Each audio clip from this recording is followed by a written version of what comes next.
Bismillahirrahmanirrahim. Saya akan menjelaskan tentang kebutuhan nutrisi ibu menyusui.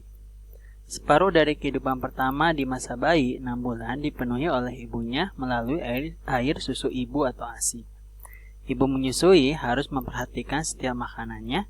Setiap makanan yang dikonsumsinya akan mempengaruhi kualitas dan kuantitas ASI.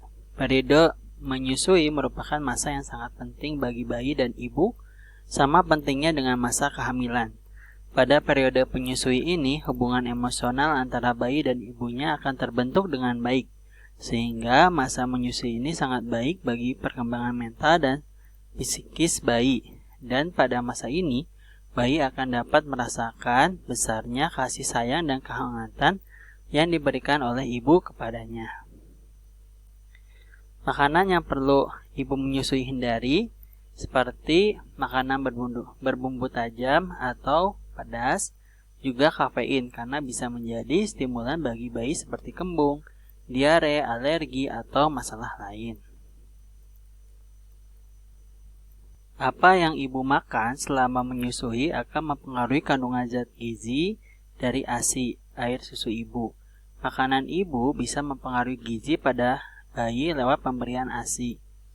Makanan yang mungkin perlu ibu menyusui hindari karena dapat mempengaruhi gizi pada bayi melalui ASI adalah makanan pedas dan berbumbu tajam karena dapat menimbulkan gangguan pencernaan. Kafein yang ada dalam minuman ibu bukan hanya membuat ibu terjaga, tapi juga membuat bayi sulit tidur sehingga waktu istirahat ibu pun berkurang. Padahal ibu butuh istirahat untuk kembali mengurus bayi esok harinya. Produk olahan susu, bawang bombay, kubis mungkin membuat bayi ibu kembung dan kolik. Kebutuhan nutrisi ibu menyusui meliputi kebutuhan energi. Yang pertama, makanan sebesar 330 kilokalori pada 6 bulan pertama dan 400 kilokalori pada 6 bulan kedua. Yang kedua, 100-150 kilokalori dari lemak cadangan tubuh ibu sendiri. Karena lemak tubuh dipakai, maka berat badan ibu postpartum turun 0,5 sampai dengan 1 kg per bulan. Untuk memproduksi air susu ibu, yaitu ASI, ibu menyusui perlu tambahan energi yang bersumber dari energi. Kebutuhan protein, contohnya tambahan protein 6 bulan pertama dan kedua sebesar 25 gram per hari. Asupan lemak adalah 25-30% asupan energi. Asupan karbohidrat kira-kira 160-200 gram per hari. Kebutuhan vitamin ibu menyusui lebih besar dibandingkan ibu hamil kecuali vitamin D dan K. Ibu menyusui yang kekurangan vitamin menyebabkan vitamin ASI juga berkurang. Kebutuhan mineral ibu menyusui lebih besar dibandingkan dengan ibu hamil kecuali kalsium, kecuali Ca, fosfat, magnesium, folat dan molybdenum ya. Selama kebutuhan ibu menyusui ya, dan juga selama belum mengalami menstruasi pasca melahirkan, kebutuhan Fe ibu lebih sedikit dari ibu yang tidak hamil.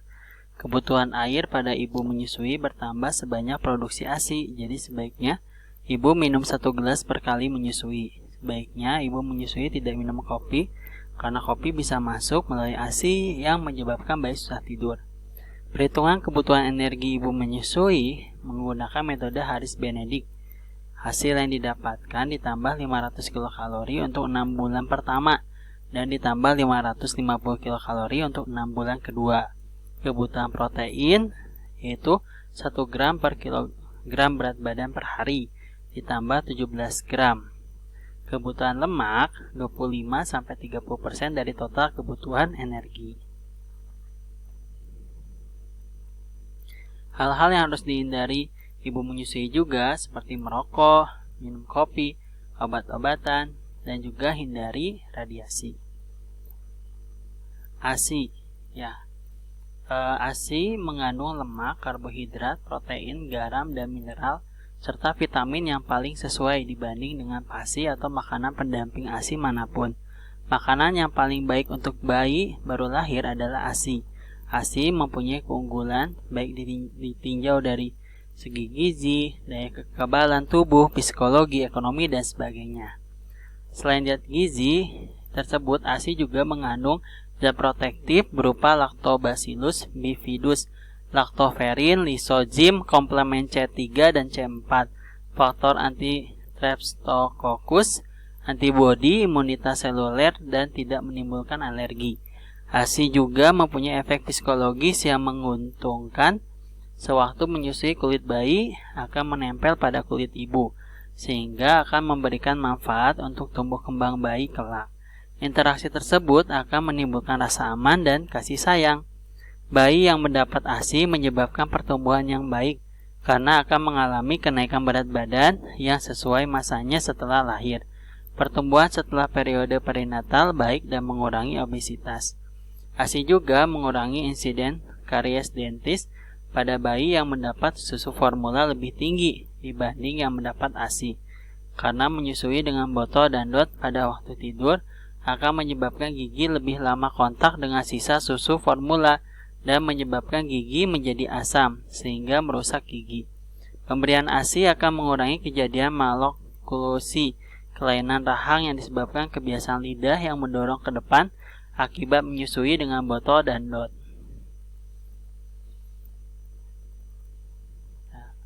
ASI, isapan bayi akan merangsang terbentuknya oksitosin oleh kelenjar hipofisis ya. Jadi kalau ternyata bayi menghisap ASI pada ibu itu ternyata memberikan keuntungan bagi kesehatan ibu.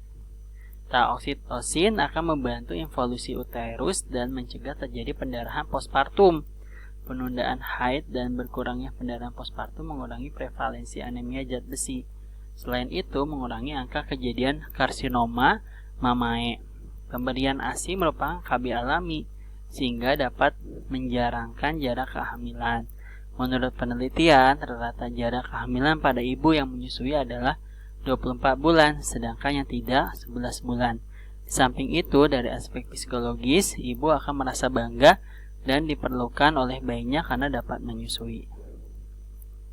Nah, kita sekarang membahas tentang MPASI ya, MPASI atau makanan pendamping ASI.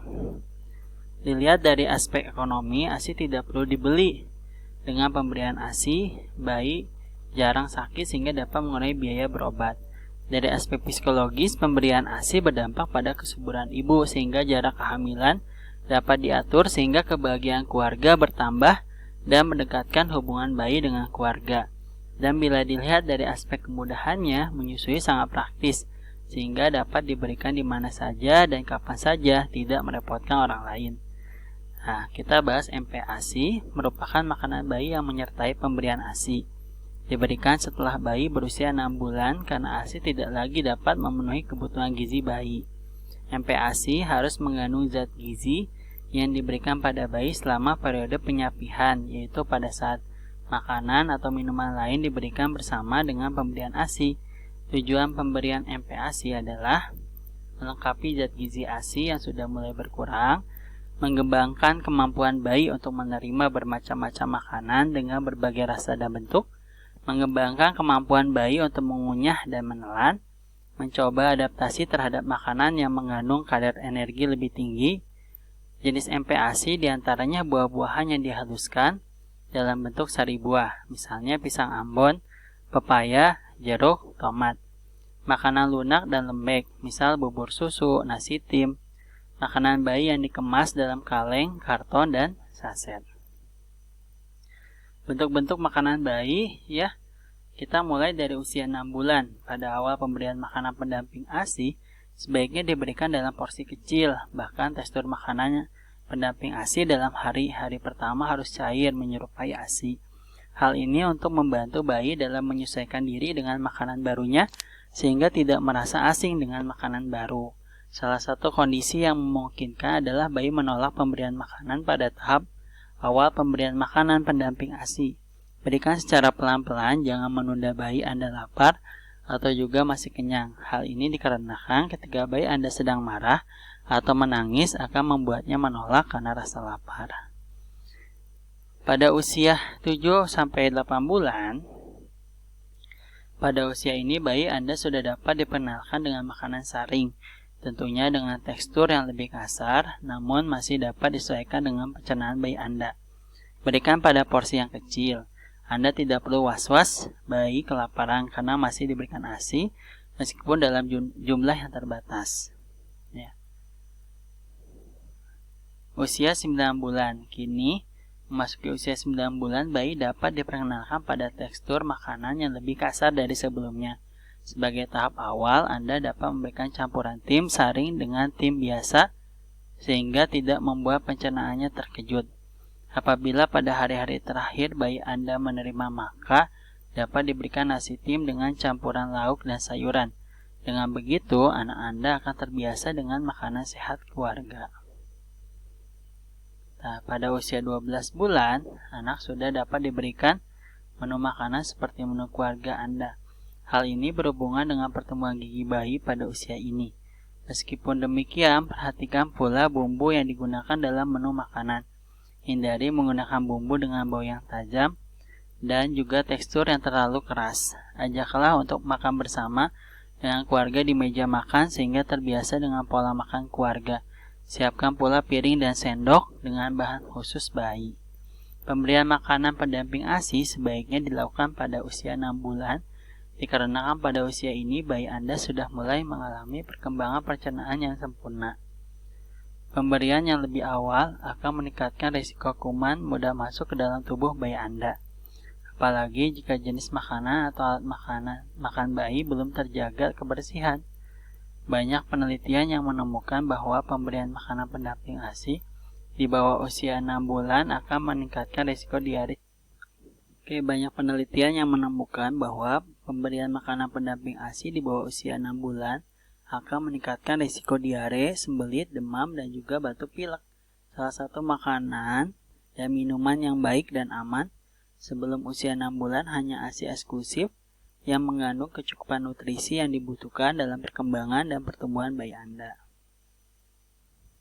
Nah, ini adalah salah satu kasus dalam pemberian menu ataupun gizi pada ibu menyusui. Contohnya Nyonya Upik usia 30 tahun menyusui anak pertama. Usia bayi 3 bulan.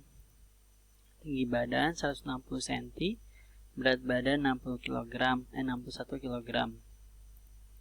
Berasal dari Sumatera Barat, suami berasal dari Jepang, bekerja sebagai staf kedutaan di Jakarta. Ia mengurus dan menyusui sendiri bayinya. Ia sangat suka makanan Jepang, hanya selama hamil ia tidak makan daging mentah. Ya. Lalu bagaimana menunya?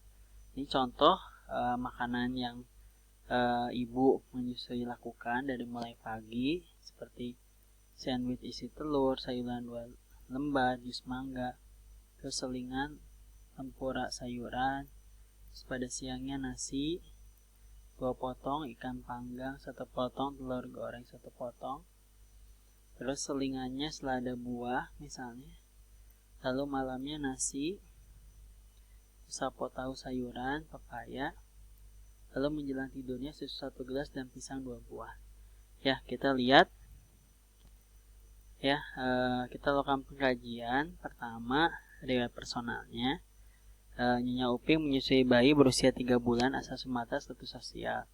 Ekonomi cukup ya, ibu rumah tangga, suami staf diplomatik berasal dari Jepang.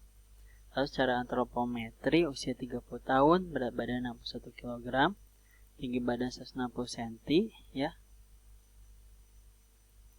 Sehingga IMT-nya ya, indeks massa tubuhnya ada 23,82 ya. Ini masuk ke dalam kategori normal. Lalu biokimia tidak ada data, klinisnya secara fisik juga tidak ada data. Nah, ini adalah salah satu kebutuhan dari ibu tadi ya, ibu menyusui tadi, dari mulai makanan pokok ya, lalu hewani, nabati, sayuran, buah, gula, minyak, susu, dan juga total energi ataupun protein dan juga lemak, karbohidrat yang diperlukan oleh ibu menyusui pada kasus tersebut. Ini pemberian intervensinya Ya, lalu ini anjuran jumlah porsinya.